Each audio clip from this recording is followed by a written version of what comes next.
আত্মপ্রসন্নতা লাভ করার পদ্ধতি। কিভাবে আত্মপ্রসন্নতা লাভ করা যায়?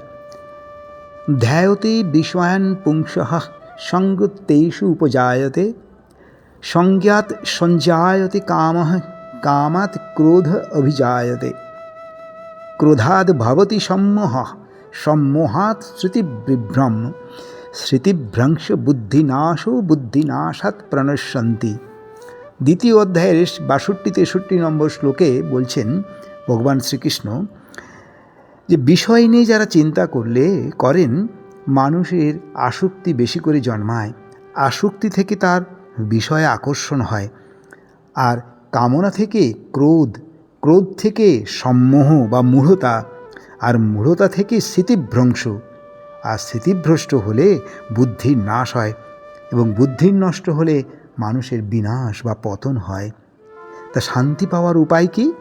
রাগ দেশ বিযুক্তই তো বিষয়ান ইন্দ্রিয়ৈ চরণ, আত্মবশ্বৈ বিধে আত্মা প্রসাদম অধিগচ্ছতি। রাগ দেশ বিমুক্ত ব্যক্তি ইন্দ্রিয় সকল দ্বারা বিষয়সমূহ ভোগ করেও নিজেকে বশীভূত করে আত্মপ্রসন্নতা লাভ করে থাকেন।